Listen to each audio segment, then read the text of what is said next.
Good morning, student. We started our third chapter, The Little Girl from Beehive, and the chapter is the story of a little girl who is afraid of her father because her father is very strict man. Her father never played with her. Rather, she was always ordered by her father to do different type of the work.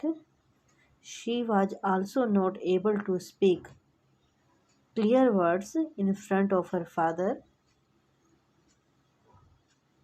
Today we are going to continue our chapter. She stood on a stool. वो एक stool पर खड़ी हो जाती थी. Gravely watched him until he woke. Gravely होता है seriously, बहुत ध्यान से, गंभीरता से, और बहुत सीरियसली वह उसे देखती रहती थी जब तक वो उठ नहीं जाता था. एंड स्ट्रेस्ड यानी कि सीधा नहीं होता था. एंड आज द टाइम, और वो टाइम नहीं पूछता था. देन लुक्ड एट हर, तब वो उसके तरफ देखता था. यानी कि वो एक स्टूल पर बैठ जाती थी और उसे बहुत ध्यान से देखती रहती थी. और वो पहले उठता, फिर अपने आप को सीधा करता, फैल जाता, और उसके बाद वो टाइम पूछता, तब वो केजिया की तरफ देखता था. Don't stare so Kezia. Stare होता घूरना.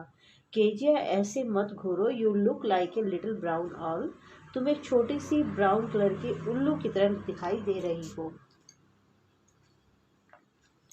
One day when she was kept indoors with a cold, her father told her that father's birthday was next week. एक दिन जब वो घर के अंदर ही थी, क्योंकि उसे कोल्ड हो गया था, जुकाम हो गया था, तो उसकी दादी माँ ने उसे बताया कि उसके फादर का बर्थडे अगले हफ्ते है.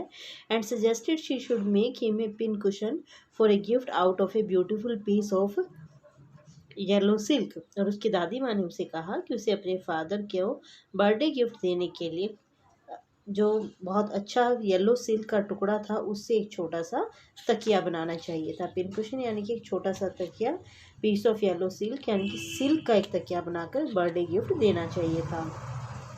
Laboratory with a double cotton. Laboratory होता बहुत ज़्यादा एफर्ट करके, बहुत ज़्यादा मेहनत करके, डबल कॉटन से. The little girl stitch 3 side. छोटी सी लड़की ने उसे 3 तरफ से सिला. But what to fill it with. लेकिन इसमें क्या भरने के लिए चाहिए, मतलब उसके अंदर जो उसे स्टफिंग चाहिए थी वो समझ नहीं आ रही. That was the question. यही उसके लिए सवाल था. The grandmother was out in the garden.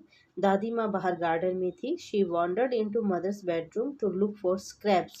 Scraps होता है जो बचा खुचा, मतलब जैसे कोई किसी कपड़े की या किसी भी सामान की या किसी पेपर की जो बची खुची शीट्स होती है, जो जिसकी ज़रूरत नहीं होती है, उसे कहते हैं स्क्रैप. कबाड़ जिसे कहते हैं. तो ग्रैंड मदर गार्डन में थी. वो अपनी मदर के बेडरूम में गई ताकि वो ऐसे ही किसी बेकार चीज़ को ढूंढ पाए, चाहे वो कपड़े हों, चाहे वो कागज हो. On the bed table she discovered a great many sheets of fine paper. मतलब बेड के साथ जो टेबल थी उसके ऊपर उसे बहुत अच्छे पेपर्स की कई शीट्स मिली. Gathered them. उसने उन्हें इकट्ठा किया. टोर दैम इनटू टाइनी पीसेस. उसने उन्हें छोटे छोटे टुकड़ों में फाड़ दिया. And stuffed her case. और उसने जो बना रही थी, यानी कि जो कुशन वो बना रही थी, उसने उसमें फील कर दिया. Then sewed up the fourth side. और उसने उसे चौथी तरफ से भी सील दिया. That night there was a hue and cry in the house. Hue and cry का मतलब तो बहुत ज़्यादा गुस्सा था, चीख पुकार थी. उस रात घर में बहुत ज़्यादा शोर था. Father's great speech for the port authority had been lost. जो फादर ने पोर्ट अथॉरिटी के लिए अपनी स्पीच लिखी थी वो गुम हो गई थी. रूम्स वर सर्च्ड. कमरे छाने गए. Servants question. नौकरों से पूछा गया. Finally mother came into Keziah's room. आखिर में जो मदर थी वो केजिया के कमरे में आई. Kezia, I suppose you didn't see some papers on a table in our room. Kezia, मुझे लगता है कि तुमने हमारे कमरे में मेज के ऊपर कोई कागज नहीं देखे होंगे. Oh yes she said. उसने कहा, हाँ देखे हैं. I tore them up for my surprise. मतलब वो मुझे फॉर माई सरप्राइज, मैंने अपने गिफ्ट बनाने के लिए उन्हें फाड़ दिया था. सरप्राइज का है मतलब वैसे तो हैरानी होता है, लेकिन यहाँ पर क्या आएगा, फॉर माई सरप्राइज, यानी कि जो मैं फादर को सरप्राइज गिफ्ट देना चाहती हूँ उसके लिए मैंने उन्हें फाड़ दिया था. What screamed mother. जो स्क्रीम का मतलब चिल्लाना. मदर चिल्लाई. Come straight down to the dining room this instant. अभी सीधा नीचे डाइनिंग रूम में आओ.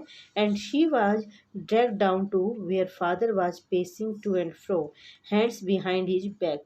उसे खींच कर वहाँ पर लाया गया जहाँ जो उसके फादर थे वो अपने पीछे अपने हाथों को करके आगे पीछे घूम रहे थे टू एंड फ्रो, यानी कि कमरे में कभी वो इधर जा रहे थे कभी उधर जा रहे थे।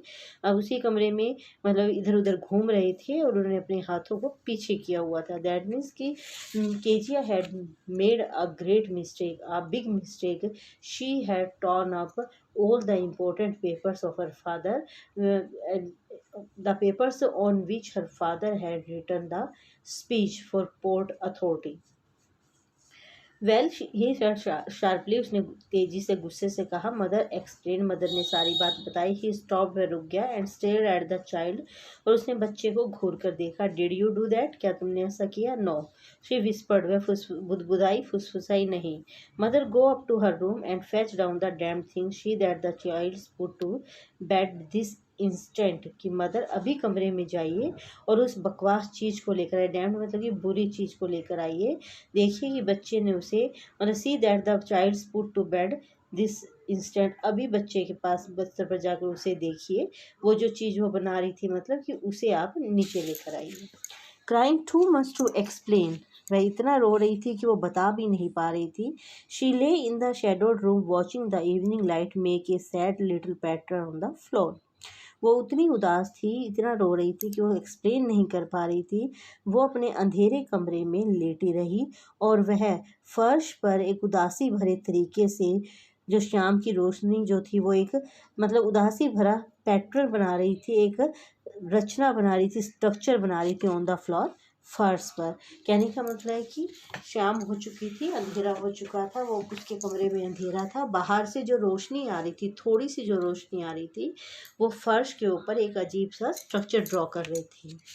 Then father came into the room with a ruler in his hands, तभी फादर उसके कमरे में आए, उनके हाथ में एक रूलर था। I am going to beat you for this, he said, उसने कहा कि मैं इस बात के लिए तुम्हें सजा दूंगा। ओ नो नो, सी स्क्रीम्ड, वह चिल्लाई नहीं। Hiding under the bed clothes, मतलब वो जो बिस्तर के कपड़े थे उनके नीचे छुपते, उसने कहा नहीं। ही पुल्ड देम असाइड, उसने उन्हें खींच कर अलग कर दिया। सिट अप, बैठ जाओ, ही ऑर्डर्ड, उसने कहा। And hold out your hands, और अपने हाथों को आगे करो। You must be taught once and for all not to touch what does not belong to you. तुम्हें हमेशा के लिए, यानी कि तुम्हें एक बारी और हमेशा के लिए बताना होगा कि तुम्हें उन चीज़ों को नहीं छूना है जो तुम्हारी नहीं है। But it was for your birthday, लेकिन ये आपके बर्थडे के लिए था। Down came the ruler on her little pink palms, उसकी छोटी सी गुलाबी हथेलियों पर एकदम से रूलर आकर लगा, यानी कि उसके फादर ने जो है उसे स्केल से पीटना शुरू किया।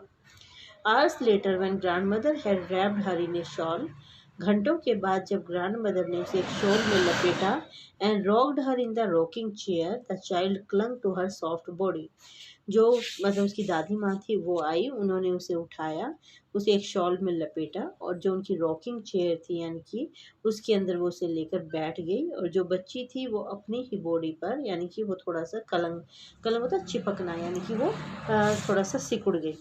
What did the God make fathers for, she sobbed, वह सुबकी कि जो भगवान है उन्होंने फादर को क्यों बनाया है, यानी कि कोई कारण नहीं है, उन्हें फादर्स बनाने ही नहीं चाहिए थे। This incident made a negative impact on Keziah's mind, on Keziah's heart, मतलब इस जो इंसिडेंट था उसने उसके दिल में एक तरह से हेट जो होता है ना वो क्रिएट कर दी थी, क्योंकि she was thinking that she was making a surprise gift for her father, and perhaps she had not done anything wrong, and if he had done a wrong thing, then she had done it unknowingly.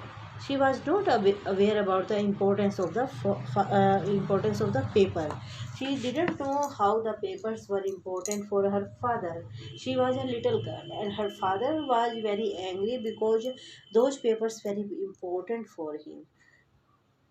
And on each and every point both sides were right, but we can say that the impression which were created on Kejia's mind and heart at that time were totally negative. वो बिल्कुल negative जो impact था वो उसके लिए बन चुका था। Here is a clean hanky darling, ये बिल्कुल साफ हैंकी है। ब्लो योर नोज, अपनी नाक साफ करो। गो टू स्लीप, सोने के लिए चली जाओ। Pet, you will forget all about it in the morning, तुम इन सब चीज़ों के बारे में सुबह तक भूल जाओगी। I try to explain to father but he was too upset to listen tonight, मैंने फादर को समझाने की कोशिश की थी लेकिन वो इतने अपसेट थे कि वो इस कुछ भी सुनने के लिए तैयार नहीं थे। यानी कि आज वो बहुत ज़्यादा गुस्से में थे और बहुत ज़्यादा परेशान थे, इसीलिए उन्होंने मेरी बात को नहीं सुना। So the student read the chapter carefully. Thank you, have a nice day.